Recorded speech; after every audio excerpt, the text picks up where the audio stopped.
Welcome to another deep dive. This time, we're heading to southern Africa. To Angola, to be precise. You got it, to Angola.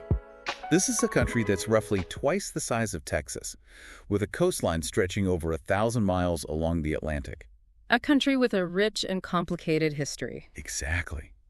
We're going to journey through Angola's geography and history, its culture, its economy, and its politics. We'll even check out some major cities and landmarks. From ancient kingdoms and a decades-long civil war to vast oil reserves, Angola's got it all. A real mix of challenges and opportunities. Ready to unpack all of that? Absolutely. Let's dive in. Okay, so before we get into Angola today, let's rewind way back. Back to a time before colonizers. Right, because Angola already had its own unique history long before Europeans arrived. Exactly. So what can you tell us about this early period? Well, the earliest inhabitants we know of were the San people. Hunter-gatherer societies. Right, hunter-gatherer societies who lived in harmony with the land. But then things started to change around the 6th century AD, didn't they? Yeah, that's when Bantu people started migrating from the north, bringing with them new technologies and ideas. Like metalworking and agriculture. Exactly. And over time, these Bantu people formed distinct groups, each with its own traditions and ways of life.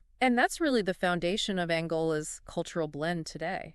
It's fascinating how these early interactions shaped the nation we know today. It really is. And out of this mix, some powerful kingdoms arose. Like the Kingdom of Congo. Which emerged in the 13th century and controlled a massive territory. Spanning from modern-day Gabon all the way to the Kwanza River in Angola. That's right, a vast and influential kingdom. So what made them so powerful? They were really well organized, they had a sophisticated political structure. Advanced agriculture, too. And they had rich mineral resources. They were a force to be reckoned with. They really were. But of course, as we often see in history, European influence eventually reached their shores. Unfortunately, yes. In 1482, it was the Portuguese who arrived. And that marked the beginning of a very complicated relationship. A relationship that started with trade. The Portuguese introduced Christianity and new technologies. But we know that this eventually paved the way for them to exert more and more control. It's a common theme in colonial history. So how did these existing kingdoms react to this growing Portuguese presence? There was resistance, particularly from the Kingdom of Nongo, located just south of Congo. And that's where we encounter the legendary Queen Nzinga, right? Exactly. She came to power in 1631, and for decades she fiercely resisted the Portuguese. Queen Nzinga was more than just a warrior, though, wasn't she? Oh, absolutely. She was a brilliant strategist and diplomat. She understood the complexities of power. She knew how to use it to her advantage. I read that she even converted to Christianity at one point and allied with the Dutch. All as a way to counter the Portuguese. It was really quite clever. She was playing the long game. She managed to hold back colonial forces for an impressive amount of time. It makes you wonder how Angola's history might have unfolded differently if she had been able to completely repel them. It really does. But sadly, despite Queen Nzinga's efforts, the Portuguese eventually gained a stronger foothold in the region. In 1575, they formally established the colony of Angola, with Luanda as its center. And this unfortunately takes us to the dark period of the slave trade. A horrific chapter in Angola's history. Millions of Angolans were forcibly taken across the Atlantic to work as slaves. The legacy of this period continues to shape Angola and the world today. Absolutely.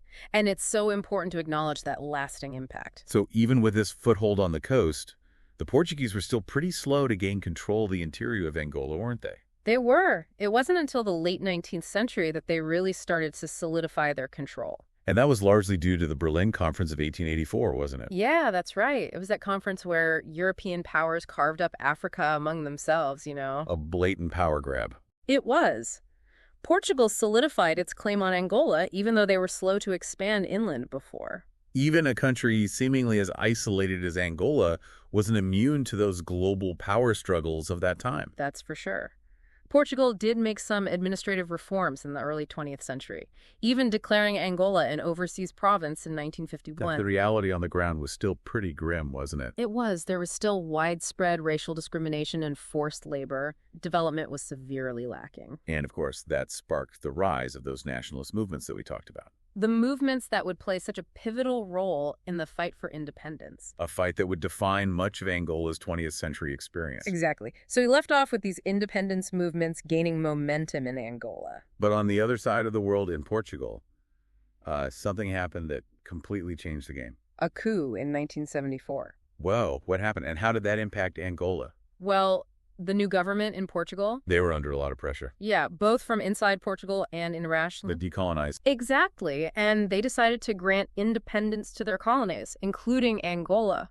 Which led to the Alvar Agreement in 1975. Right. The idea was to create a transitional government. To make the transition to independence as smooth as possible. Right, and to involve all the major players. Okay, so who we're talking about? Who were the main nationalist movements in Angola at this time? Well, there were three, and it's important to remember them and what they stood for. Okay. You had the MPLA, the Popular Movement for the Liberation of Angola, Okay. a Marxist-Leninist group. Okay, so a more socialist, communist-leaning group. Right. Then there was the FNLA, the National Front for the Liberation of Angola, The FNLA. more conservative and regionally focused. Got it. And then you had UNITA, the National Union for the Total Independence of Angola. UNITA, and what was their ideology?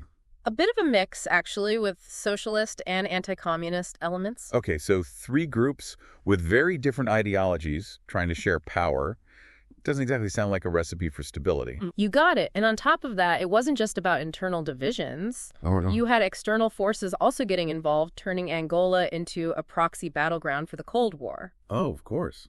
The MPLA, with their socialist leanings, received support from Cuba and the Soviet Union, Makes sense. while the United States, along with South Africa and Zaire, backed the FNLA and UNITA.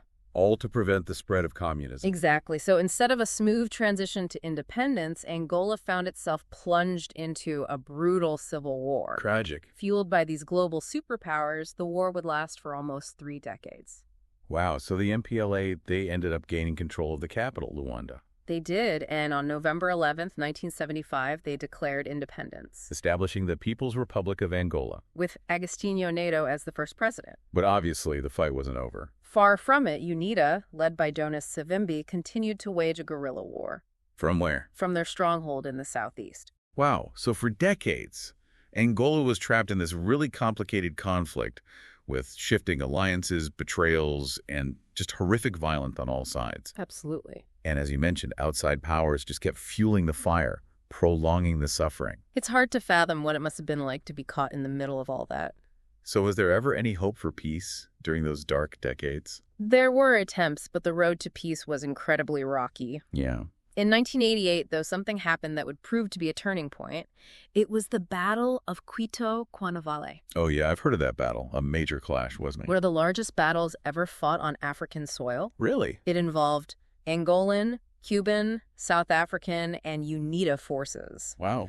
And while it didn't result in a clear victory for either side, it did significantly weaken South Africa's military capabilities. Interesting. And it boosted the morale of the MPLA and Cuban forces. So this one battle, as horrible as it was, actually helped shift the momentum towards peace. It did. And at the same time, the Cold War was coming to an end, so the U.S. and Soviet Union were starting to rethink their involvement. They probably realized it wasn't worth it anymore. Yeah, and all of this put pressure on everyone involved to find a way out of this stalemate. I've noticed that sometimes it seems those in power only start caring about peace when war becomes inconvenient for them. Sadly, that's often the case. But either way, a series of agreements were reached. Okay, what kind of agreements? First, in 1988, you had the Tripartite Accord, Okay, signed by Angola, Cuba, and South Africa. okay. This linked the withdrawal of Cuban troops from Angola to the retreat of South African forces from both Angola and Namibia. That paved the way for Namibia's independence, right? Exactly, in 1990. Major step forward for the region. And then came the Bices Accords in 1991, The Bices Accords. which called for a ceasefire, integration of UNITA forces into a national army, and multi-party elections. So a chance for a fresh start. A more inclusive political system. Sounds promising. On paper, it did. The first multi-party elections were held in 1992. And who won? The MPLA won. Bob. Jonas Savimbi, the leader of UNITA, refused to accept the results. Oh, no, come on. After all that effort. His rejection plunged Angola back into war. It's just heartbreaking how fragile peace can be, especially when there's a reluctance to share power. Absolutely. Angola went through more years of violence, more lives lost, and more devastation. Such a stark reminder that ending a war and achieving genuine peace are two very different things. It's 2002. Angola's at a crossroads. Decades of conflict. Fueled by those internal divisions and the Cold War?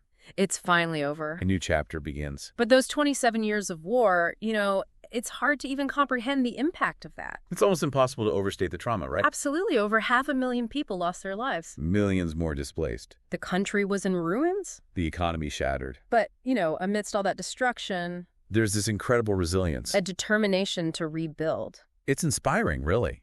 It speaks to the strength of the human spirit. But rebuilding a nation after that much devastation, where do you even begin? Well, Angola had one major advantage. Which was? Its vast natural resources.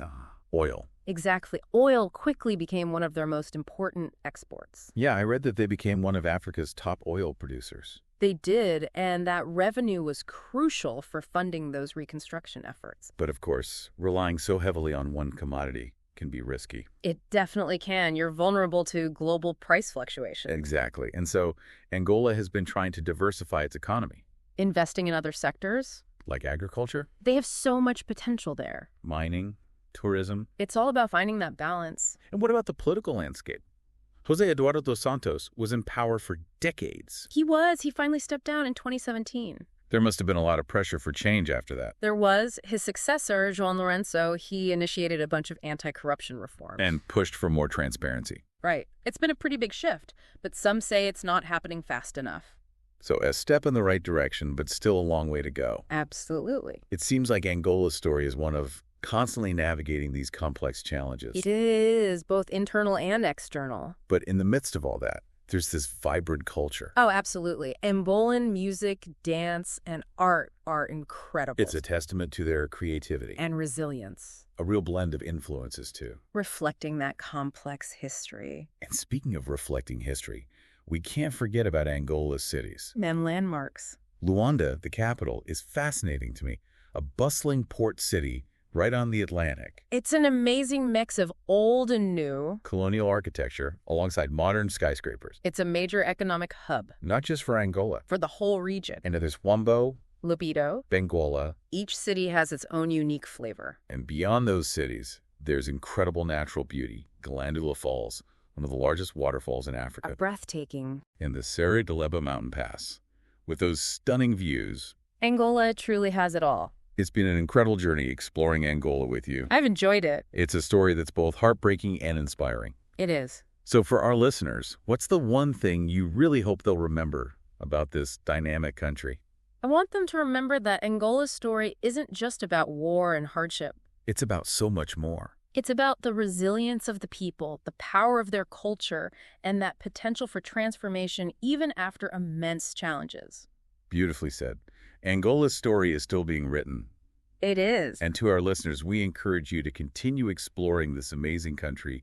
Go beyond the headlines. Delve into their culture, their music, their art. You'll be amazed by what you discover. You really will. And that's what we love about these deep dives. They spark our curiosity, they challenge our assumptions, and they inspire us to learn more. To keep exploring. So, until next time. Keep exploring.